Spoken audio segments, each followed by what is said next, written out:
I'd like to welcome everybody to the House District 34A and 34B Forum.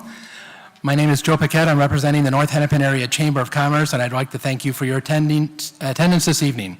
The North Hennepin Area Chamber and the League of Women Voters for Brooklyn Park, Osseo, and Maple Grove are co-sponsoring this candidate forum to encourage voter interest in the upcoming election on November 6th. Neither organization endorses any of the candidates for office. We would like to thank the City of Maple Grove for allowing the use of their facility for this forum and CCX Media for their support in televising this event live and for their scheduling of the cablecast replays. It is now my pleasure to introduce Linda Freeman, representing the League of Women Voters for our area. Thank you, Joe. Good evening. On behalf of the League of Women Voters, I would like to welcome you to the candidate forum this evening. The League of Women Voters is an organization that is nonpartisan and volunteer-based.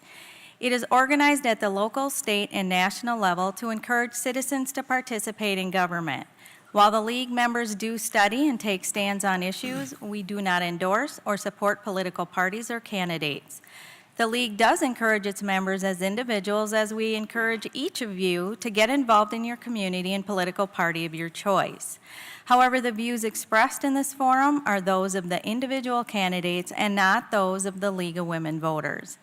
By sponsoring this forum this evening, the League provides an opportunity for citizen participation and exposure to candidates, but does not provide an endorsement of any candidate or candidates. All viable candidates have been invited to participate this evening. Tonight's forum will be for the state representatives in District 34A and 34B. We have Kristen Robbins, Dan Solon, Kristen Bonner, and Dennis Smith. In tonight's forum, the candidates will start with 4 of the 5 questions they received in advance, in which they have 1 minute to respond. Then our candidates will have up to 30 seconds to respond to each of the questions that are coming from the audience. Finally, they will be given 1 minute for the final question that is their final statement. Candidates, the League would like to request that you refrain from making any personal attacks on your fellow candidates. I'd like to take this moment to point out our timekeepers up front for this evening. They will show you when you have 15 seconds to finish your statements and then show you that your time has expired. Please finish your sentence at that time, as I will be directing the next speaker's turn. The order has been randomly selected. For the audience, please remember to turn off all communication devices at this time, and there will be no photography for the duration of the forum. Are we ready? So the first question, and we will start with Kristen Robbins. Please tell us about your background and previous civic involvement that support your candidacy for this position. Thank you to the League of Women Voters and the North Hennepin Area Chamber for hosting tonight's event. I also want to thank you, Dan. It's always fun to have these events, and I appreciate all your military service and your family. So I'm Kristen Robbins. I'm a mom of 25 years. I have 3 wonderful daughters. My husband and I have raised them here in the Northwest suburbs, and I have been a stay-at-home mom, a working mom. I currently run the Economic Club of Minnesota, and I've been a community volunteer. I've taught junior achievement, destination imagination, Sunday school. I'm on the board of my church's food shelf, and my family and I volunteer regularly there. I've had the opportunity to work in Congress and work at the state legislature, so I feel that all those experiences and opportunities have given me the background and experience to be an effective member of the legislature representing Dayton, Rogers, and Maple Grove. Thank you. Dan Solon. Thank you to the League, thank you to the Chamber, and thank you, audience members. I've served in the Navy for over a decade, and I've been blessed with a very diverse naval career. I was operating the Navy's nuclear reactors by the time I was 21, and after that tour, the Navy moved me home to Minnesota, where I oversaw recruiting operations throughout the Midwest. After 9 years of active duty, I got off and active duty and joined the Navy Reserves, where I now work in cybersecurity and intelligence. I don't have a politician's resume, and that's something that I'm proud of. My most valuable experience is that of just being a regular Minnesotan. I'm a veteran, a husband, and a father. My wife works, and I raise our 2 young sons and our 12-year-old nephew.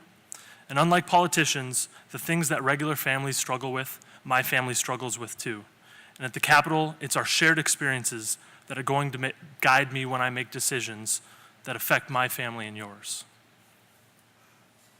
Thank you. Kristen Bonner? Hi, my name is Kristen Bonner, and I'm running to be your next state representative here in Maple Grove and Osseo. I'm a lifelong Minnesotan, a small business owner and IT consultant, and I literally coach teams every day on how to get the job done on time and on budget, but most importantly, how to work together. The concept of teamwork, I know, is one that's a little bit foreign to most governments, but I think that it's time that we bring some of that back. And I just want to let you know that I believe that at the end of the day, we really want a lot of the same things here in our communities. We want good education for our children. We want robust small businesses. We want a nice, clean environment for generations to come. And I am passionate about these issues, and I believe that it's time for us to look past the gridlock and work across the aisle. And I think our communities deserve someone who will build bridges and get down to the business of governing. Thank you. And Dennis Smith? Good evening. Thank you to the host, to the League of Women Voters, and to the North Hennepin Area Chamber of Commerce for having this forum. It's great to see all of you here this evening and for everyone watching on the TV back home. My name is Dennis Smith. I'm the current state representative. I've had the privilege of serving for the last 4 years at the Capitol, being your voice. It's been a distinct honor. I truly enjoy the work. I started my career in business in corporate America. I went to law school at night at William Mitchell College of Law when it was called that. I still call it that they're not thrilled about that. I started practicing law after I graduated from law school, and I own my own law practice here in the district. Also, I'm a hockey dad. I'm a 15-year hockey coach. I spent 9 years on the Osseo Maple Grove Hockey Association Board of Directors, which is a special, sort of sentencing. 3 years as president, and I've been a resident of the district for 23 years, and also I'm a member of Maple Grove Rotary. Thanks for being here tonight. Thank you. And now we'll go to the second question. Minnesota's transportation infrastructure is in dire need of funding for repairs and new roads. How would you propose funding road and bridge repairs and new road construction projects over the next 10 years? And we'll start with you again, Dennis. Great. Thank you. So transportation funding is really important, and in the northwest suburbs, we often get left out of the mix. You may know they're talking about a train from Southwest Metro into downtown Minneapolis, and that's I don't think the return on investment is there, but that's probably pretty cool if you live in Eden Prairie. If you live in Maple Grove, we're kind of getting left out. We really need to focus on lanes and bridges. I was very happy to sponsor and also to vote for the largest increase in transportation funding in the last 10 years without a tax increase. We really have a critical state of transportation here in the metro and throughout the state, but we need to do it in a way that is realistic and the way that's balanced. We need to make sure we have dedicated funding for transportation. I support the measures about the sales tax and for the auto repair bills and also the auto repair parts about being dedicated to the transportation funding. That's something that will really be helpful to ensure that funding going forward. Thank you. Kristen Robbins? Thank you. We are fortunate to live in a very growing area of the metro. We have new families and businesses moving in, but we are putting more people on the same amount of roads, and it's frustrating. So I share the frustration we all seem to have with longer commutes and longer times taking our kids to activities. So I really think we need to have a dedicated, stable source of funding for transportation, and I do not believe that comes from increasing the gas tax. I think that we have the opportunity to dedicate existing taxes on auto repair, auto parts, and car leases, and put that money dedicated, set aside for roads and bridges, and I think that is a much more stable source of funding than relying on the gas tax, which has been bringing in less revenue over the years as CAFE standards have improved. So I think that would be the best use of our money and our current tax system without causing a tax increase. Thank you. Thank you. And Dan Solon? So I'm glad this is getting the attention it deserves because Our roads and our infrastructure are incredibly important, and I'd say that lanes are also important, but having safe roads statewide is probably what should be the priority. And right now, it's kind of an emergent need, and that's a bad place for us to be in as a state. And unfortunately, decisions on how to fund things like this, infrastructure and roads, usually don't take place until the second year at the legislature. But fortunately, I think that does give us time to work in a bipartisan fashion to find the funds that work best for Minnesotans. I think we don't need a showdown over where this funding is going to come from. And so I think both sides of the aisle need to know that there are people who are willing to work together on finding what source of funds is right for Minnesotans. And so that's why, for me, all options are on the table, and I'm willing to discuss anything to fix our roads and bridges and keep our motorists safe. Thank you. And Kristen Bonner. So if anyone's reviewed the proposals and deciphered them for how we fund roads and bridges, it's pretty intimidating, actually. And what we do know is that for the last several years, we've actually done a really poor job of funding infrastructure. And in fact, the last figure said that about 7 out of 10 roads in Minnesota would outlive their useful life. And I think the point that I'm trying to make here, quite frankly, is that we continue to suggest that we need to have tax refunds and not adequately look at how we're going to provide stable funding for our transportation. By 2022, we'll have about a $600 million deficit in maintaining and our roads and bridges. And quite frankly, I think that it's time that we actually get down to business and find some real solutions for how to approach this issue. Thank you. Our next question. Do you support further reduction in taxes for residents and businesses? Why or why not? If so, which taxes do you want to see reduced? And we'll start with you again, Kristen Bonner. Thanks for this question. I think it's a good one. I favor sound budget practices that balance targeted cuts and strategic investments in our future. There are ways that we can go through this and do this through relief for working families and seniors for a start. In addition, we need to explore streamlining and simplification of cumbersome tax codes, particularly for small businesses. This would be easier for small businesses and funnel cash back into investment in their company, in their communities, and folks. But I want to be really clear about something. We have to keep in mind that Minnesota has one of the most beautiful states in our nation, and it has a lot of great amenities to it. And those, unfortunately, in order to have good public services for roads, bridges, have funding for our teachers and things like that, we do need to make sure that we make the right investments in those particular areas. Thank you. Dennis Smith. I do support the reduction of taxes for our residents and our businesses. In just about every major tax category across the country, Minnesota is the highest. And Minnesotans, to a certain degree, are okay with that.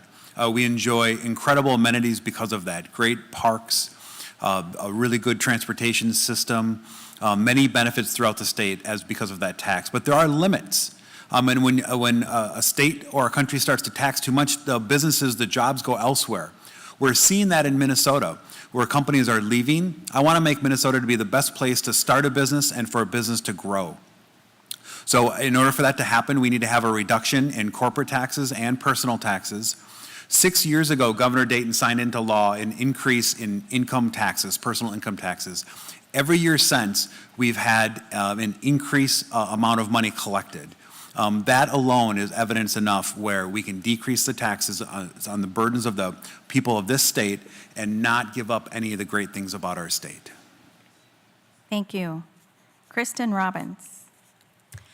Yes, I agree that we should cut taxes for families and for businesses.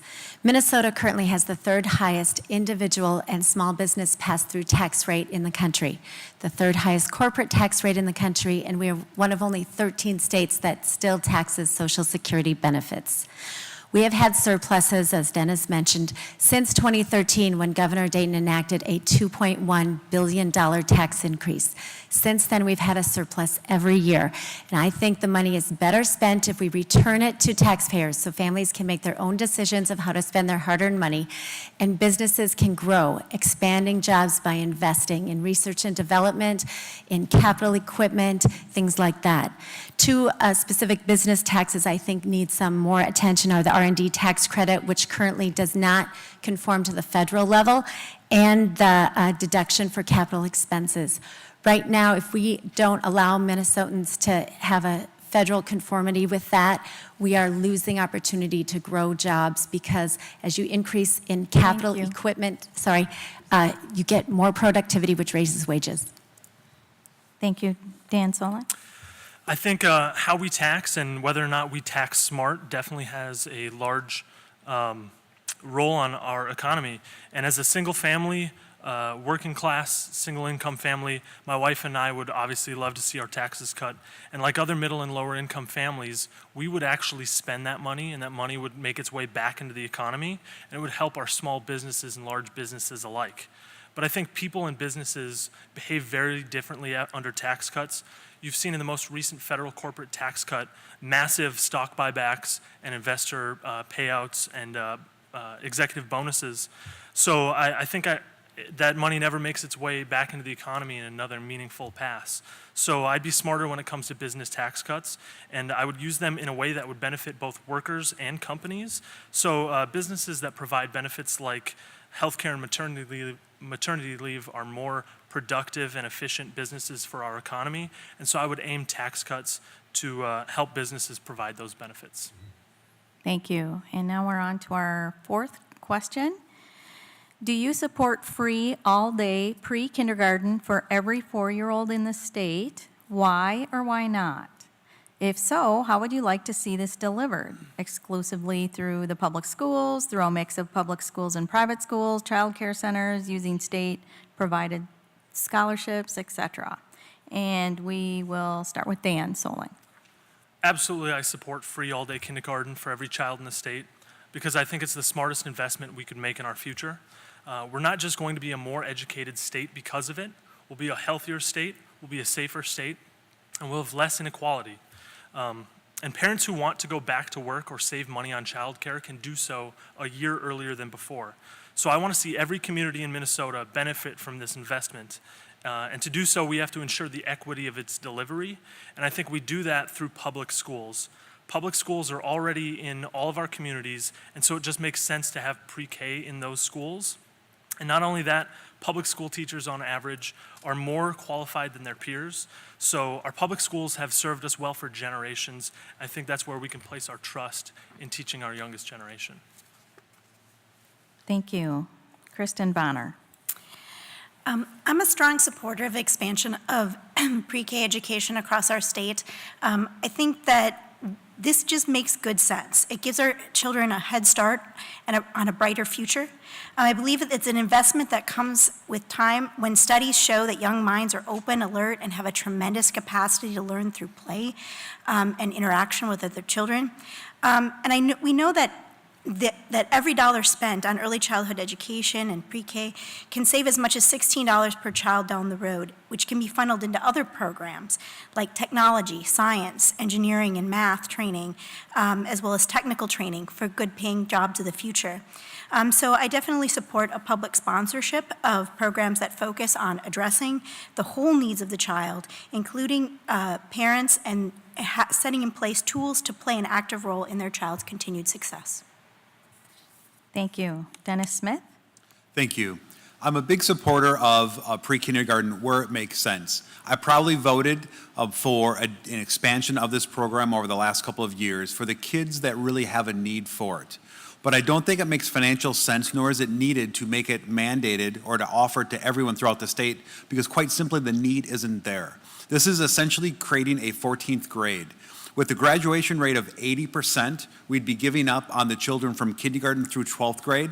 I'm not willing to give up on those students. We owe them more. Education is the most important thing their state government does. It comprises of 41% of our current state budget.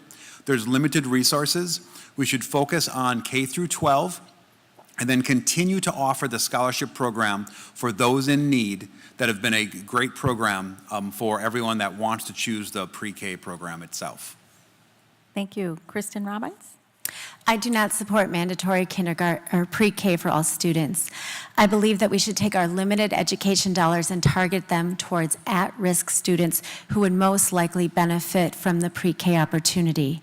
Minnesota has the worst achievement gap in the country, yet according to the Department of Education, half of our kindergarten students are ready for kindergarten. So we don't need to be targeting that pre-K money towards the kids who are already for kindergarten. The statistic that Kristen Boner suggested was $16 for the return on investment for every dollar invested. But I have read that study by Art Rolnick, and that return on investment is for the at-risk students, not for the general population. And when you spread that money across the general population, the return is substantially lower. So let's target the money where it's needed for at-risk students, and we will really hit that achievement gap. Thank you. And now we are going to questions from the audience. So those will be only 30 seconds to answer. And we'll be starting back with you, Kristen Robbins. Many school districts across the state are facing budget shortfalls due to funding increases not matching inflation and high special education costs, among many other reasons. What will you do to ensure schools and teachers have adequate funding and resources to meet students' needs? I really care about making sure our students at every grade and every level are successful in whatever system of education they're in, public, private, homeschool, charters, PSEO. We have wonderful options in Minnesota, and I want to make sure that students in whatever venue they're selected are successful. So we will provide the resources necessary, and it's not always just about the inflation increase. Thank you. Dan Solon? So by the state's funding to our local school districts not keeping up with inflation, what that's doing is it's shifting the burden of paying for our school systems from the state general fund, which comes from all different sources, specifically to that locality. So then cities are being forced to take out a levy to pay for their schools. And in some areas, we're going to see that. In some areas, we're not. So I'd like to see the state increase its level of funding so that it's no longer being pushed out to those different cities. Thank you. Kristen Bonner? So I think we definitely need to make sure that we are actually keeping up with inflation. We talk about these things. You know, costs for schools continue to go up. The costs of light bulbs and toilet paper and supplies to keep our schools running, to pay teacher salaries and those kinds of things don't ever go down. So we need to make sure that we are doing what we can to do that, and make no mistake, if we don't pay for it up front and do a good job of funding our schools, you will pay for it in the levies. Thank you. Dennis Smith? I proudly supported and pushed for the largest increase in education funding in the history of Minnesota this last biennium. $1.4 billion, the increase in funding the public schools received. That's a 9% increase, and it's a 19% increase since I've been in the legislature. Fully funding education is critically important. There's limited resources. A 19% increase is really healthy, and we need to continue to fund education. There's a 2% increase on the formula year over year. Governor Dayton's initial proposal was only 1.5, and I co-authored a bill to have it be 2.5%. Thank you. Next question. How is your campaign funded, and what are your perspectives on campaign finance reform? And we'll start with you again, Dennis Smith. My campaign, thank you for the question. My campaign is funded by citizens of Maple Grove and Osseo, citizens throughout the state of Minnesota, very similar to probably most campaigns. Campaign finance, I think that's something we always need to look at. I think it's great to know and important to know where organizations are spending, what candidates are receiving that money, and their motives behind it. Thank you. Kristen Robbins? My campaign is funded by friends, family, neighbors, people I've met along the way, far-flung friends from college and other places I've lived. And I really think that that's the best way to do it. I think the disclosure we have in Minnesota is adequate, and I think maybe there could even be more. We only file again in October, I think. So I wouldn't be, I'd be fine if they made us file monthly or something. Thank you. Dan Solon?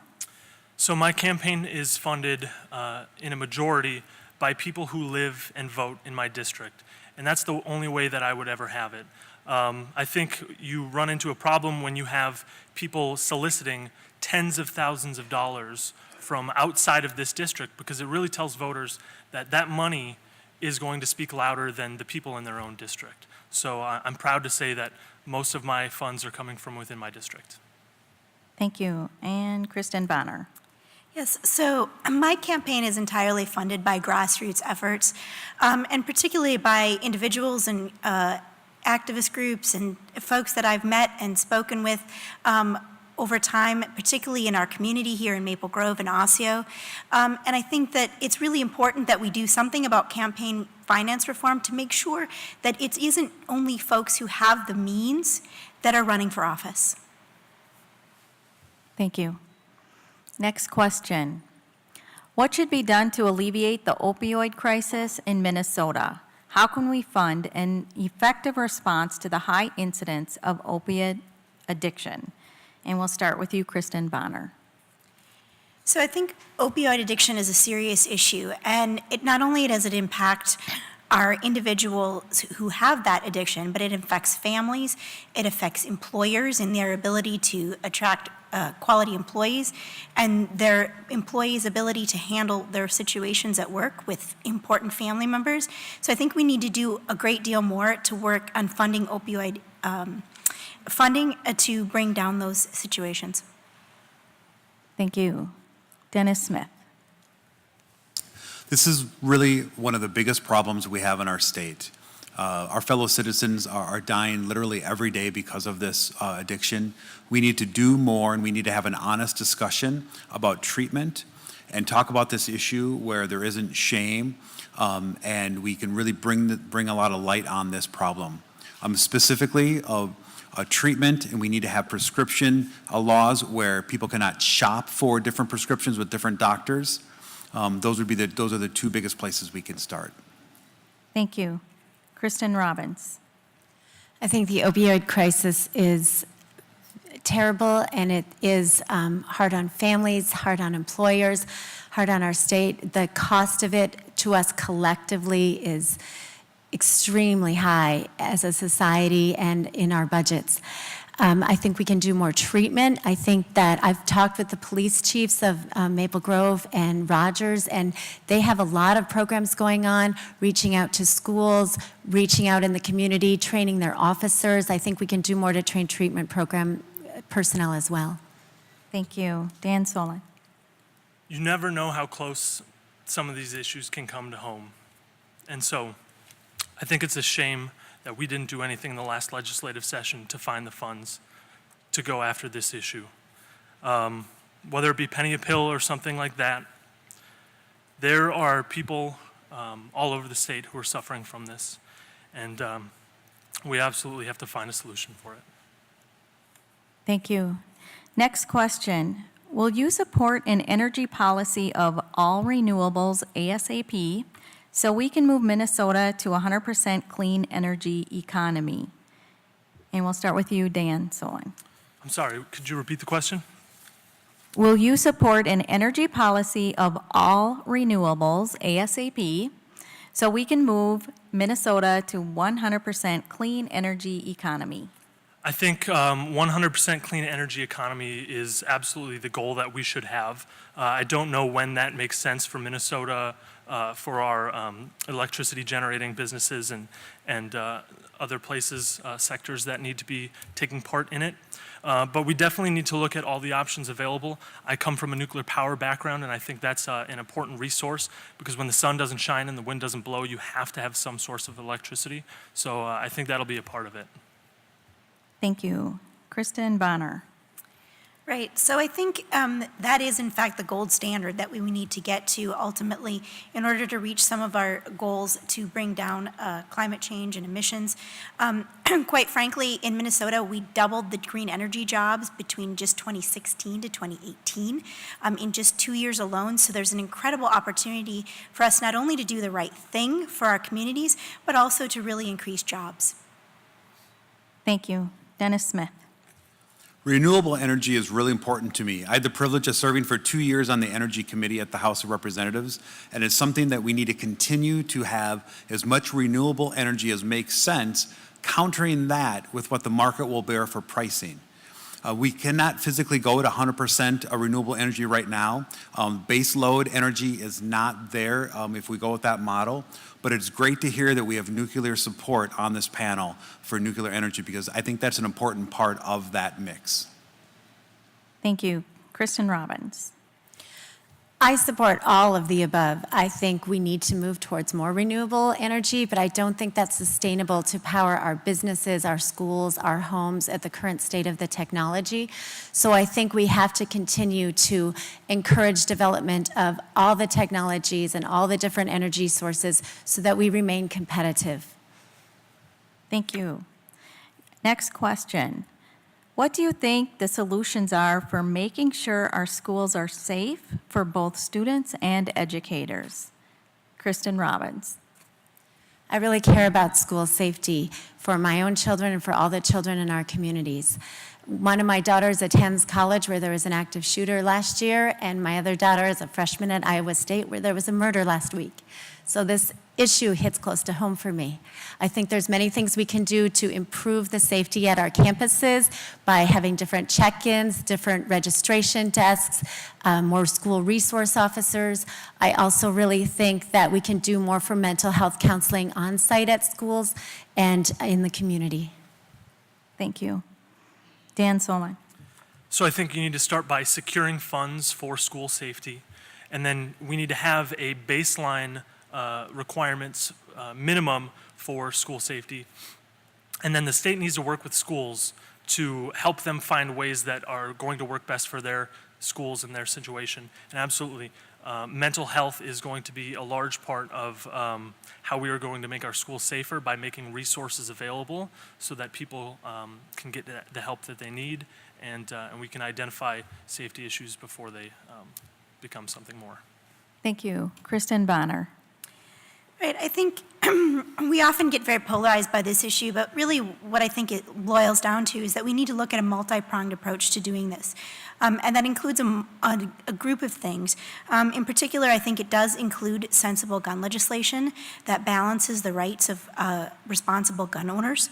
I do also think that means increasing safety measures around our schools and making sure that our children continue to be safe.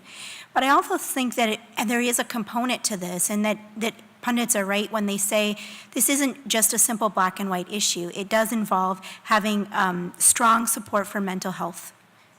Thank you. Dennis Smith. Thank you. We need to strengthen the access and fortify that for schools so people can just not walk into schools. That can be a variety of things, and I've enjoyed the discussion we've had at the legislature over the last couple of years talking about that. This past budget had $125 million for school safety. The governor vetoed 100 of it, but 25 million did get through to help our schools. So dedicated funding in that area is something that's really good. But also we need to have an honest discussion about mental health and get rid of the negative stigma that goes along with that. Thank you. Next question. What can the state do to assist citizens, especially seniors, with pharmaceutical expenses? Dennis Smith, we'll start with you again.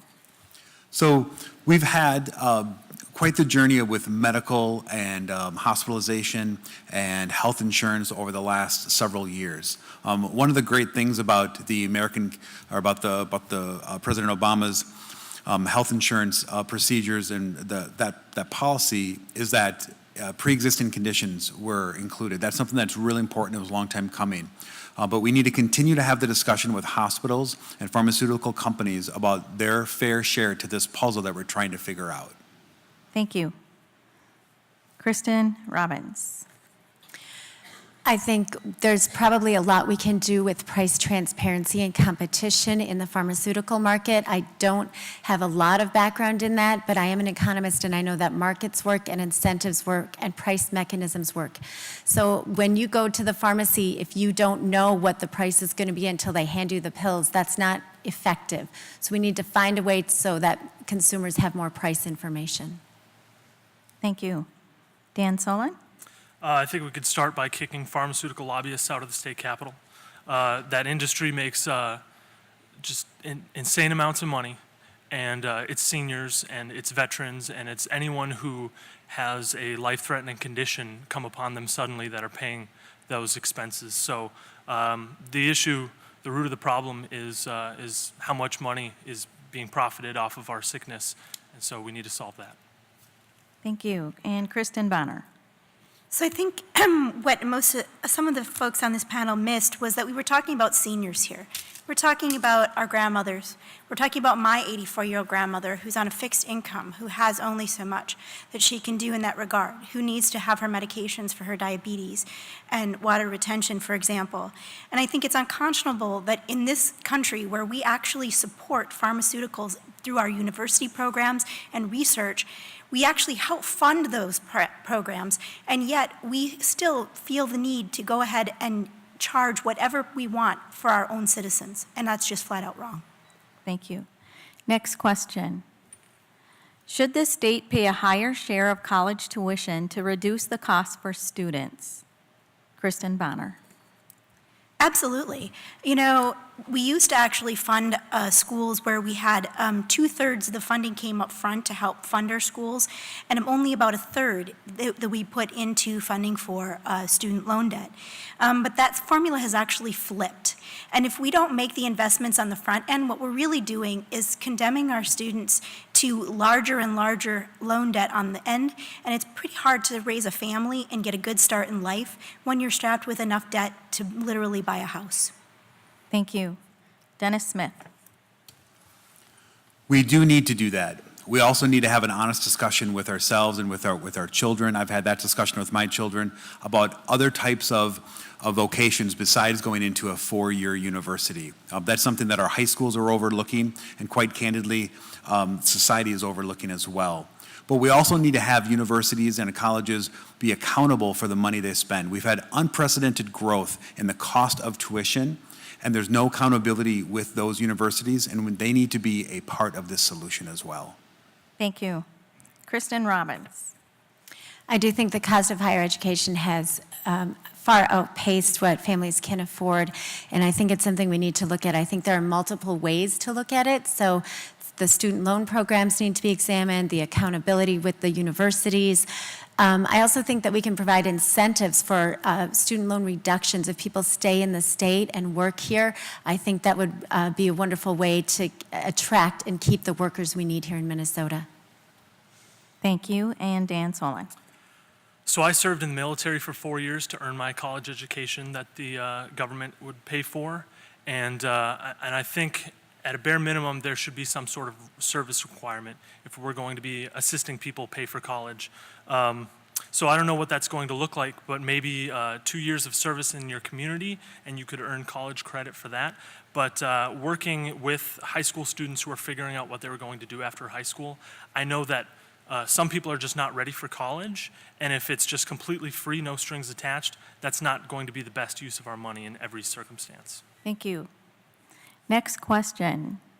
Do you support ranked choice voting for the cities that wish to move to this system? Why or why not? And we'll start with Dan Solon. So I think ranked choice voting has the effect of bringing more people into the process, and also you're going to leave with a winner who has a majority vote. And so when you have that, you're going to have more of a mandate when you're legislating and governing. Thank you. And Kristen Bonner? I think ranked choice voting is actually a terrific idea. It gives people a greater input into their democracy, and it really allows us to honor and highlight the best of what democracy has to offer in making sure that every voice and every vote is counted. Thank you. Dennis Smith. It's an interesting idea that some cities use right now, And I think it's fine if they want to use it. I think we need to continue to look at the ways to try to engage as many citizens in our communities into this process as possible. Thank you. And Kristen Robbins. I think it's something that should be studied and that should ultimately probably be up to each local community. I know it's in place in Minneapolis and some other communities, and I think people seem happy with it, but I have not really looked at any studies to see the examples of how it works or whether there has been any affirmative study to say people are happy with it. So I'd want to understand the issue more. Thank you. And next question. How will you work with counties and municipalities to provide local government aid that is predictable and sustained? And we'll start with Kristen Robbins.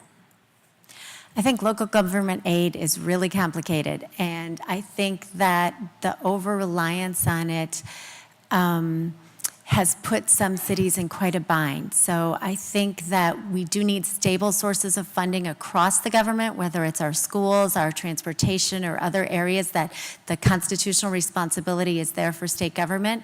But I think we need to really figure out what would be a stable way to do local government aid, and I do not know yet. Thank you. Dan Solon?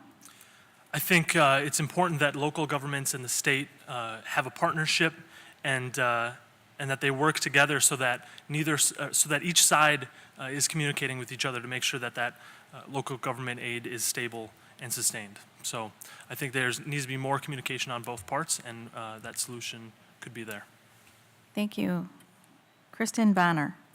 So local government aid, as you may know, here in Maple Grove, we're very blessed, actually, in that we actually contribute more to that pool than we actually take out.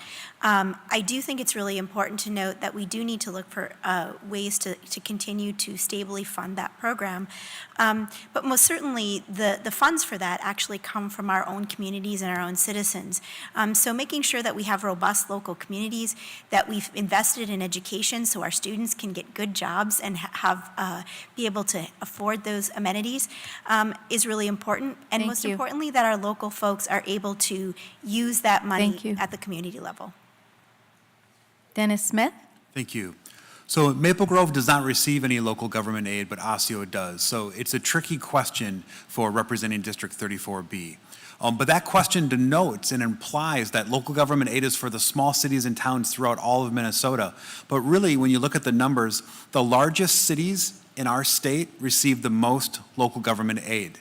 So it's really a handout to Duluth and St. Paul and Minneapolis. And the funding mechanism needs to be looked at, and we need to reallocate that program while not impacting the small cities that truly need it, like Osseo. Thank you. Next question. What personal qualities do you think would make you an effective legislator? Dennis Smith. Thank you. I'm a good listener. I pride myself on listening to the constituents, all constituents. I have monthly town halls. I see many familiar faces here. I return all my voicemails and my emails personally. I ran into someone who's probably not going to vote to me out on the campaign trail, but they said, Dennis, I really respect you because you came off the House floor to listen to my opinion on a vote that I knew how you were going to vote, and you knew what I was going to say to you, but you still came off the House floor to listen to me. That's the kind of representative you are, and I appreciate that. Thank you. Thank you. And Kristen Robbins? I love people, I love policy, and I'm kind of a geek, and I love getting things done. And so I think that combination of experience and really wanting to dive into issues will serve our district well, and I would be a good partner for our district and all our local officials. Thank you. Dan Solon? I think I can talk to just about anyone about anything and walk away without getting upset with each other and finding some sort of consensus. I've served with people from all over the country, and we've always gotten along and never let anything get in between us when it comes to some pretty important issues. So I think I've always just worked well with people. And I hope to do the same at the legislature, working across the aisle with my counterparts. Thank you. And Kristen Bonner? So I think, I mentioned earlier that I'm a small business owner and particularly an IT consultant, and I literally coach teams every day how to get things done on time, on budget, and most importantly, how to do it together. I know there isn't a great deal of that happening at the legislature right now, but certainly I hope come November there will be one more voice of reason and common sense. Thank you. Next question. Do you support mandated paid family leave? How would you fund it, if so? And we'll start with Kristen Bonner. I do actually support mandated family leave. I think it's a really critical component in being able to take care of our families and our communities. I think it has a huge impact on our family structures and their ability to focus in at work. And I think that employers really appreciate that ability for us to take care of our own. Thank you. Dennis Smith. I do not support this the way it's currently being discussed or it's legislation that's been drafted at the Capitol thus far. It's something we need to continue to look at, but having the market decide what a company can use is really important. When we got into the healthcare issue and we said, well, healthcare needs to be delivered by all companies, but there was all these carve-outs. So if you have so many employees or they work so many hours, they don't have to pay that. So we need to look at and applying it in a way that's fair to everybody, but also doesn't run businesses out of this state. Thank you. Kristen Robbins.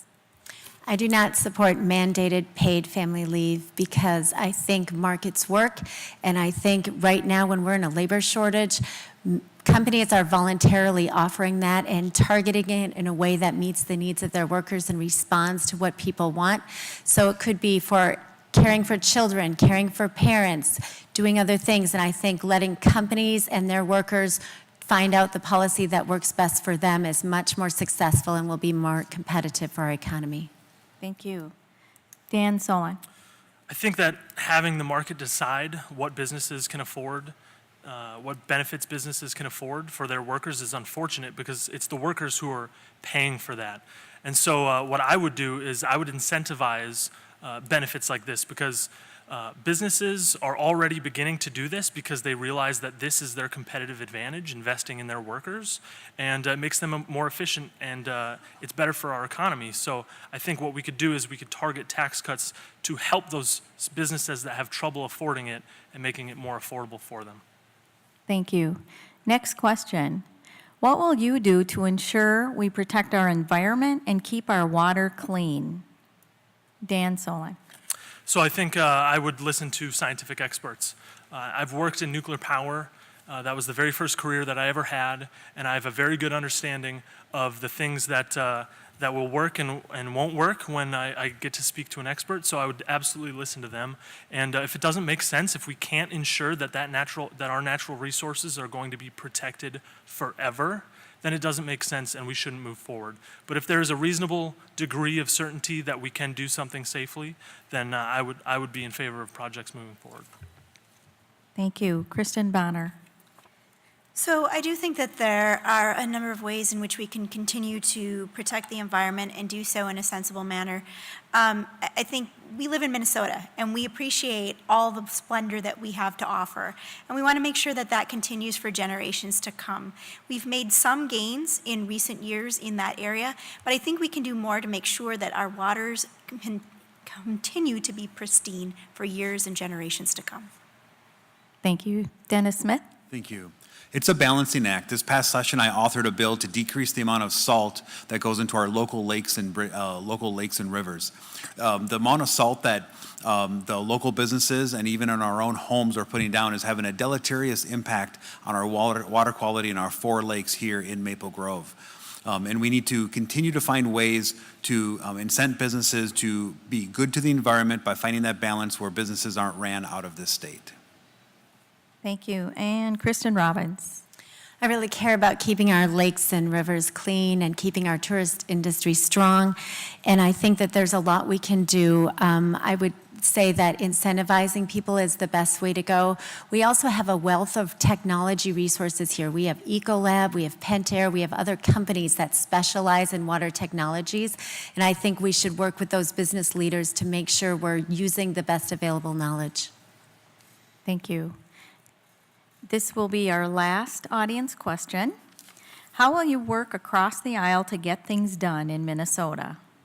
Kristen Robbins.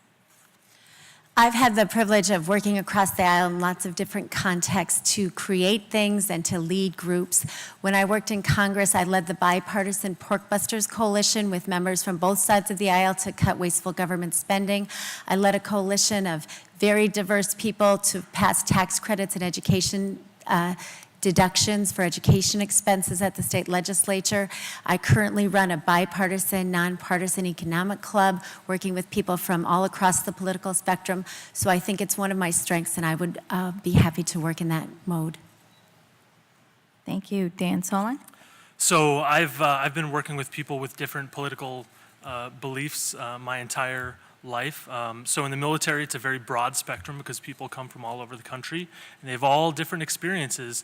And so they have pretty deeply held beliefs because of their experience that might not make sense to yours because your experience was nothing like it. So just understanding that we're all coming to these things for different reasons because of what we've lived, I think makes me a good person to work across the aisle. And I think I'll use those skills at the legislature. Thank you. Kristen Bonner? Yes, thank you for this question, and I have to say, candidly, this is an easy one for me. This is literally what I do every day at work. I literally bring people of varying viewpoints together and find a way to make solutions that really make sense and help get the job done effectively. I've worked very hard to do that with various activist groups, various organizations across our state in the last 2 years, and I think I am uniquely qualified to do just that. Thank you. And Dennis Smith? At the Capitol, I'm known as one of the most reasonable legislators, and I'm very proud of that. I have chief authored over 35 bills that have significant bipartisan support that Governor Dayton signed into law. That is not an easy task. That is done by a lot of hard work about being reasonable, about listening, and working together and realizing that at the end of the day, we're all in this together. Thank you. And now we're going to the closing question, so that'll be back to 1 minute. In summary, how do you intend to best serve your district and move the state forward? And we'll start with Dennis Smith. Thank you. Thanks again to the host, to the League of Women Voters, and to the North Hennepin Area Chamber of Commerce for having this great event. I appreciate everyone being here on this very nice fall night here in Minnesota. It's been a privilege to represent you over the last 4 years at the state capitol and be your voice. I'm very proud of delivering my responsive leadership and my list of accomplishments. As I mentioned before, I chief authored over 35 bipartisan bills that Governor Dayton signed into law. I've worked on fully funding our public education system, delivering affordable health care, protecting our most vulnerable adults, our senior citizens, delivering one of the largest tax cuts in the history of the state of Minnesota, as well as the largest transportation bill in the last 10 years. Please visit my website, dennissmith.org, for more information. I respectfully ask for your vote. Thank you for your support. Thank you. And Kristen Robbins. I'm a wife, a mom, a community volunteer, and I would be honored to represent the people of Rogers, Dayton, and Maple Grove. My policy experience and other experiences in the community would make me an effective voice for our community, and I would want to work on the issues that I hear every day when I'm out door knocking. People care about great jobs, great schools, less healthcare costs, and better transportation. Those are the things that I think I can work effectively across the aisle on, and that would help our community and our whole state.